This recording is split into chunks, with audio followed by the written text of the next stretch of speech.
Newquay is rightly famous for its many phenomenal beaches and is known as the UK's surfing capital, but it's also pretty great for food and for its historic harbour with its well-known grey seals.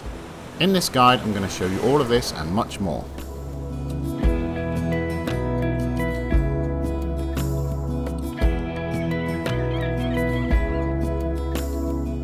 Newquay is located on the north coast of Cornwall. It has its own small airport as well as a train station and is also well served by local buses and coaches. The town also has plenty of car parks. Newquay is best known for its amazing coastal scenery, especially its many beaches and cliffs. I will also note that there are more beaches even further out such as Lusty Glades, Porth Beach and Watergate Bay, but I'm only going to focus on the ones closer to town for this video.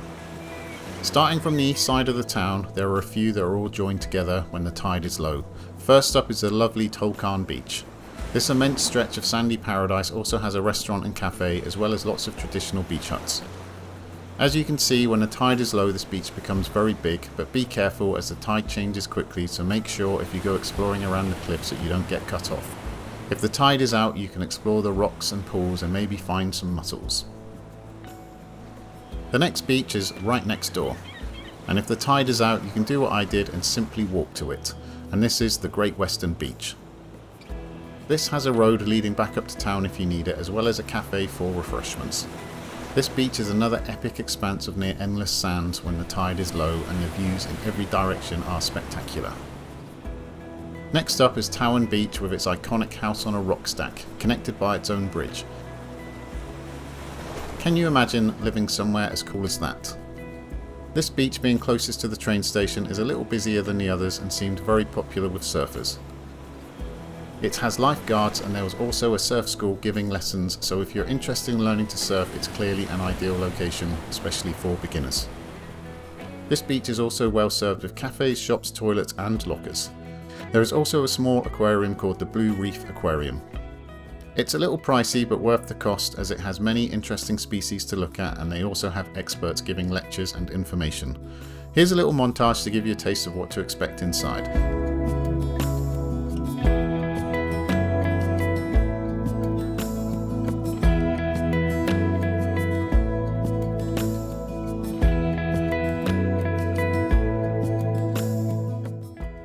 Next to Towen Beach is the historic Newquay Harbour. There are some steps leading up to it from the beach which you can access at low tide, but otherwise you'll need to head up into town and then back down again. The harbour is usually a hive of activity. From here you can watch the fishing boats going in and out or see local kids dive bombing off the end of the piers. From the harbour you can also go on a variety of different boat tours including fishing boats, scuba diving and sea safaris. You can also hire jet skis, paddle boards and surfing gear here if you need it. One of the coolest things about the harbour is that it is often visited by local seals, who will often follow the fishing boats in. I was lucky enough to see them twice, once around a boat and another time they were simply bobbing around in the water chilling out. The harbour also has a small beach which is very family friendly, and depending on the season you might see the local rowing club taking their long gigs out. They often have races in rowing season and these usually happen at about 7 PM on Wednesday to Fridays.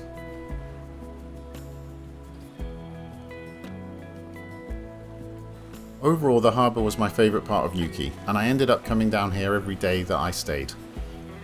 The main reason for this is the amazing Boathouse bar and street food restaurant. Not only is this a lovely bar, but it also has a bunch of local food stores to choose from. I had this amazing chicken and chips, but there were many other options to choose from.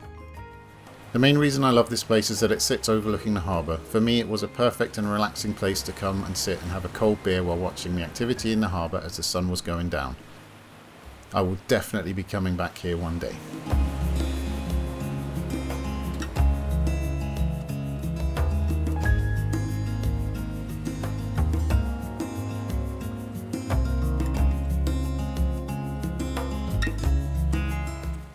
From the harbour there is a public footpath leading up along the cliffs.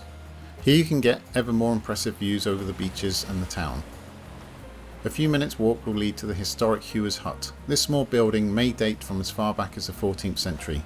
By the 16th century it was used as a lookout to spot the arrival of pilchards in the bay and to alert the local fishermen. These days it's a pleasant place to sit and soak up the sun. You can climb onto the roof for more nice views if you're brave enough to take on those very thin steps. Continuing along the path, you will reach the Towen Headland. On my return walk, I was lucky enough to witness a stunning sunset from the path here, with the historic Headland Hotel looking majestic, all illuminated. The Headland Hotel is a historic 5-star hotel and spa overlooking the famous Fistral Beach. It was built in 1900 and by all accounts is a fantastic hotel if you can afford to stay there. Anyway, back to the Towen Headland. There is a small car park here as well as toilets and other facilities. On the town side is the old lifeboat ramp, known by the locals as the Gazelle. The main attraction of Towen Headland is to walk up the hill to the lookout, where there is a small shelter that is perfect for chilling out and looking at the amazing panoramic views.